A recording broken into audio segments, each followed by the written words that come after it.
With that being said, I will recognize the gentleman from the great state of Ohio, the chairman of the whole Judiciary Committee, Congressman Jordan. Thank you, Mr. Chairman. Mr. Mikowski, who are all these people in ICE detention facilities that Democrats went on the street? Who are these folks? Are they all just apple pie asylum-seeking folks, or who else might be in there? Sir, thank you for the question. First and foremost, they're immigration law violators. They violated the basic laws, the immigration laws that are codified by Congress. I'll say it again. So they broke the law? Yes, sir. That's first and foremost. They're not a United States citizen. Any of them violent? In addition to breaking the law, any of them violent people inside these detention centers? Absolutely, sir. Any of them gang members? Absolutely, sir. Any of them members of MS-13? Absolutely, sir. Any of them Trendy Aragua gang members? Again, sir, yes. So they're not just all warm and fuzzy folks that the Democrats want out on the street, right? They're bad guys. Some of them are bad guys, really bad guys. Now, some of them are just asylum seekers, but some of them are really bad guys. Is that fair to say? Yes, sir, it's fair to say. Yeah, because you worked in these facilities, is that right? I've worked in them, sir, yes. You know them better than anyone in this hearing room. Is that fair to say? Yes, sir. Okay, and before they go to detention, they have to get apprehended somewhere. They have to get arrested or taken into custody by ICE. Is that right?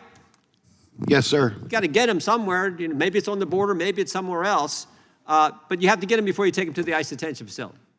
Yes, sir. Okay. Now, did you ever think that you would see Democrat mayors in all kinds of urban areas around this country and Democrat city councils pass resolutions say, don't work with ICE when they come to apprehend gang members, bad guys, MS-13 violent offenders? Did you ever think you'd see that? Not here in the United States, sir. But that's exactly what's happening around the country, isn't it? Yes, sir. In my home state of New Jersey, that's fact. Yeah, it's happening everywhere. New Jersey, Denver, Boston, you name it. It's happening. And did you ever think you'd see governors and state legislatures do the same thing and say, you know what? Our whole darn state is going to be a sanctuary state. Don't work with ICE when they're coming to enforce the law. Did you ever think you'd see that? No, sir.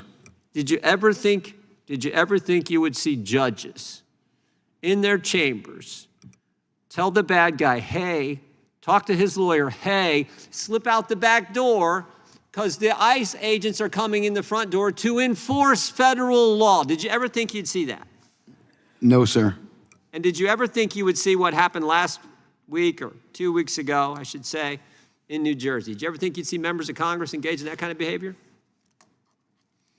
Sir, after what I witnessed in 2018, yes, in New York City, I didn't put it past anybody, but I find that behavior to be absurd. Well, in other words, Mr. McCall, it's gotten so bad, nothing surprises you now with what the left's going to do. Nothing, sir. I know, and that's where the American people are, and that's why they appreciate what the Trump administration is doing.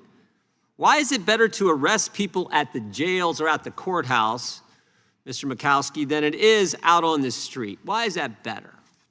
Well, I believe my colleague had touched on it, but it's much safer for the alien, the person involved, and it's also safer for the general public. Most importantly, the officers. The rule of thumb is safety first. It's safer for everyone, right?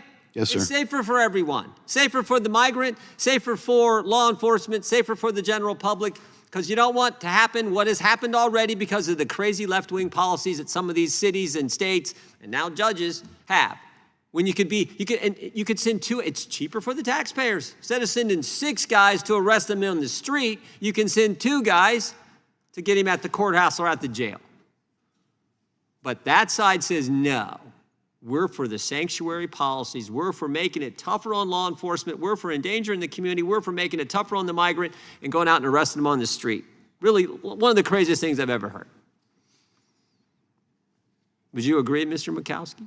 Yes, sir. And to your point, we talk about sanctuary cities, and my colleague was mentioning like deportation officers need to be on the street. Imagine if they would just honor detainers, they rolled over into custody, and I could send people over there to pick them up in a facility, not taking the officers away from an enforcement action. Okay, so deportation officers are very vital. Yes. And you know, the peaceful transfer from one facility to the other. It's just common sense, sir. No, we call that, in economics, you call that opportunity cost, right? Because it's safer for the officer, safer for the public, safer for the migrant, but it also, when you have to send 6 of them out on the street, there's the opportunity lost that you now have 4 extra agents there when they could be out doing other good work protecting the public. That's how dumb, there's no other word for it, how dumb this whole sanctuary policy is. Thank you for your work. The chairman from Ohio yields back.